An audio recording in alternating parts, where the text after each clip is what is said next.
Welcome to Creative Courage Chats, a search for a new understanding of creativity and problem solving. I'm Alex Raffi.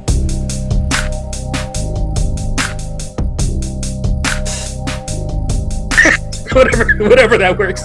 Anyway, okay. Yeah, this is Creative Courage Chats. I'm here with Eric Roberts. This is part 2. Don't watch this one if you didn't watch the first one. Go back and watch the first one. It'll make more sense. Won't make any sense. Right. It won't make any sense. Well, maybe it'll make sense. I don't know. But regardless. So yeah. So can you repeat kind of what you're trying to do with this book you're working on?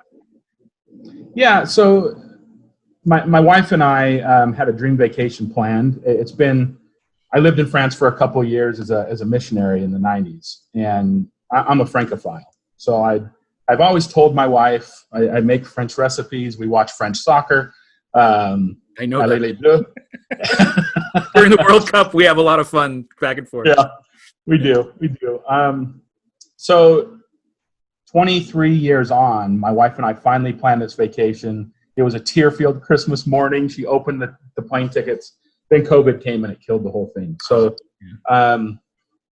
as part of my coping with that, I kind of went on a vacation as a sketcher.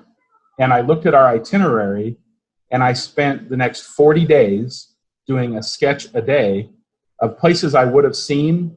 And then I would include an essay along with it that told the story of maybe some of the history of that place, but plucking the history out to relate it and get the thread that comes all the way through history down to me and my wife and the meaning of that place to us, which might not have anything to do with chateau or cathedral or museum, but something else entirely. And then trying to show that place in a sketch and hopefully emote some of what we felt France meant to us.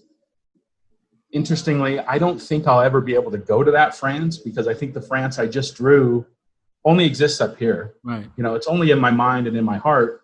And one day I'll go to France. You have the heart of a poet. You really do. You also have the face of a poet. Yeah. It's my Whitman look. Yeah. That's beautiful, man. I think that is taking a disappointment, actually a sadness, and turning it into something useful, something that's going to probably have a ton of value. I'm willing to even bet maybe even more value than an iPhone full of photos of France.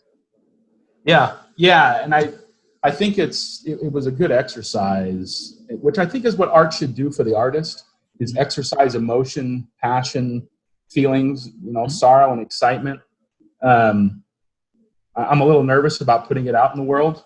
I think I heard one time that artists have a strong desire to share with the world, tempered by a strong desire to run away and hide. Yeah. And I'm kind of balancing both of those in my head of what if nobody likes it?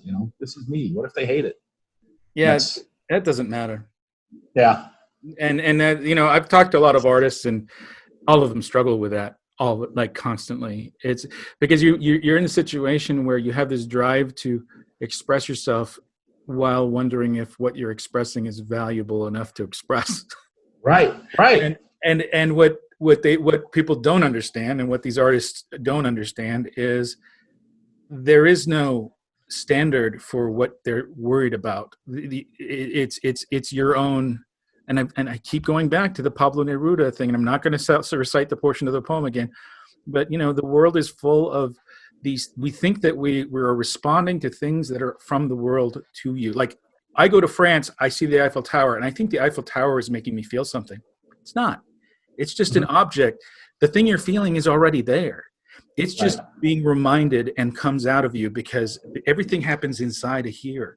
And when you're doing art, it's so personal, and you're granting someone the chance to feel a little bit of something, and you don't even know. You can't control what they feel either. Yeah. When I think you hit on two things there. One, that thing that might be buried within us, that kind of goes back to this mystical idea that I have of those feelings are passed down. Like, you somewhere have a great grandpa from Uruguay that had some feeling about a meadow that might have been near his house. And I think one day you'll be out in nature and see a meadow and think, this is beautiful and I don't know why, and it's stirring something inside of me, though I've never been here.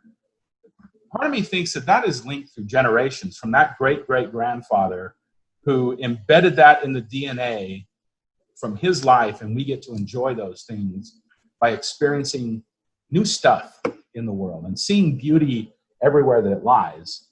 I love that. Yeah. I think somehow that's what art triggers in us. Yeah. It reminds us of earlier times that mystically we might not ever have known. Yeah.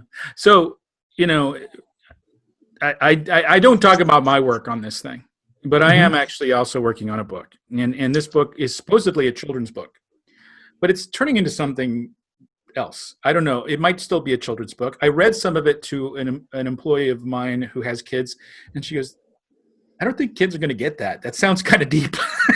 But, you know, there are stories that are kind of like that. And there's a character in my story, and it's a little girl, and she walks around with a rabbit mask on. And everybody calls her the rabbit, and then she gets mad, and she says, I'm not a rabbit. And she has this thing, and there's a reason why she's wearing it and the whole thing. And every character in my story represents something in my life. And the main character is me as a boy. And it's his voyage through life, and it's the people he gathers throughout his life, and they're all metaphors. I mean, each character represents either my love of something or a person, and it's just my story I'm trying to tell. And one of the things the little girl says in it that came out of it is that she sees life as a single thread, like it should, like all of life is on one thread, where we are all connected. You and I are just a different portion of the thread, and this thread is wrapped around this ball of yarn. And the overlapping portions at different moments is us being together. We're just overlapping each other. So that's awesome. You and I are different portions, and we're all on the same life. And that's when we feel something, it's been felt before over and over again by others. And when you told me that, you know, that connection with a great-great-grandfather, who at that point would be in Italy, but my grandfather who is in Uruguay, he was a poet, he was a playwright, and he was active in the community as you are and as I am. And he gave back a lot into the community. And one of the things they said at his funeral, again, I keep repeating myself, but one of the things they said at his funeral was, you know, Americo, he was a great man to this community. Somebody should have made a statue to him. And I always thought, that's how you're supposed to live your life. Yes. Don't live it for a statue. Live it so people ask, why isn't there a statue to them? Yeah. And that's to me, that was the better way of looking at that. But I always thought the thread, I'm not sure where that came from. And it doesn't really matter where it came from.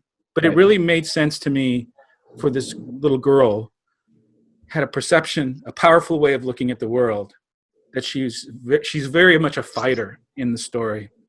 And she has a lot of strength in her. And I thought that was an interesting way of looking. Like there's a demand to understand that we're all the same.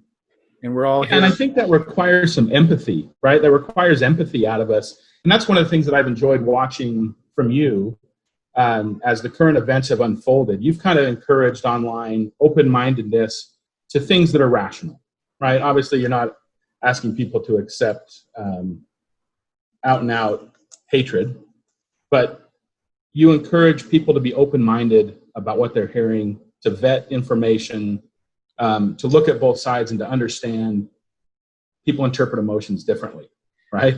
Hard. Yeah. Very infrequently are there true villains. There's different understandings of a similar situation. Yeah. And reactions, probably out of fear. Everything, right? Everything bad is from fear. Yeah. And I think we're just saying the people responding to their different fears. And, you know, who doesn't have fears? I mean, everybody has. No kidding. Yeah. And, you know, and, I don't want to get too into the politics of the stuff that's going on here, but, you know, we're going through a few different things. You know, everybody's very raw because of the virus, you know, and we're already on the edge, and, you know, little things are kind of pushing us over the edge. And this poor man that was murdered in the street, you know, caused a lot of people to start reevaluating things. Yeah. And one of the areas that I think that people need to kind of realize, and from what I've learned from people I've spoken to, is that I I didn't realize this, but after talking to a lot of people, I have some prejudices that I didn't realize I had, and Right. there was certain things, like the things with the statues. My view was, why are you tearing them down? Put a plaque on it saying this guy was a terrorist or this guy was a terrible, horrible person, so then people get educated. Well, I've changed my mind on that, because these people that are being put on a pedestal, literally, they were horrible people. There were horrible things they did. And I did some research, and I read some history, and I read some letters from soldiers in the Civil War on both sides. They were committing horrible atrocities to black Civil War soldiers because they didn't think of them as people. So they didn't get the rights that another soldier would get if they were captured. Instead, they were playthings for these guys. Yeah. They got all their aggressions out on these poor men that were out there fighting for their freedom. And the other side was literally dying and fighting for the right to own a person. What are we talking about? Right. Nothing noble about this guy in the statues. There's nothing at all. If you're talking from the perspective of the people that were oppressed, how do you do that? How do you keep that in my face every day? How do you wave that flag? I'm pretty sure in Germany, they've said they're ashamed of what happened.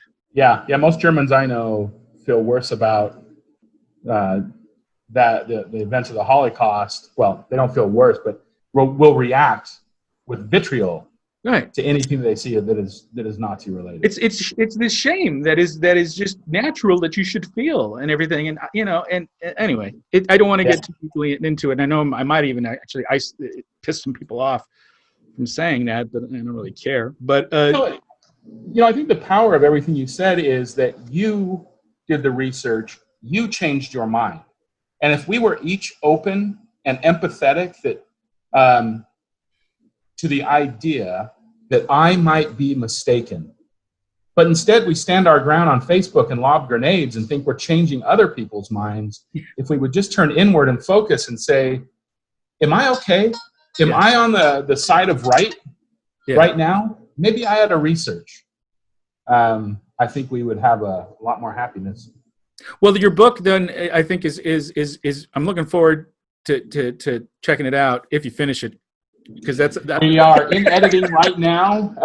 I enjoyed you talking to your partner. I was listening to that yesterday. Yeah. About writing. I realized that you get to a point and the new idea is not so new anymore and not so cool, and it's hard work. But it's hard work. We're in editing now, so hopefully done soon. That's fantastic. That's really good. And I'm hoping the cover is going to look awesome. I hope so too. Go out. Probably not going to be as good as your cover. No. You've got skills, and I love it because you have a very particular style and everything. And actually, right now, I'll start showing some of them because I can do that because I'm the one that's editing it. So this is some of the artwork that he does, and it's fantastic and it's beautiful, and it's going to be right here. But good job. But anyway, thanks for taking the time. And see, we had a whole second episode there, so that was fun. Yeah, that's awesome. I love just talking with you. I love the idea of what you're doing, and I think these conversations recharge my batteries. You said that about the workshop. See, I remember things you've told me in the past because you do the same for me. We wish we spent more time together. We should totally spend more time. Yeah. But I feel the same way about you, and we do run in the same circles. I mean, it's true. So we should let that strip, that wall, that tourist wall between North Summerlin and Henderson divide us. Yeah, I know, right? We should stop that. Deal with that. All right. So we'll make some plans, man. All right. It was great talking to you. Thank you so much. I really appreciate it. Thanks, Al.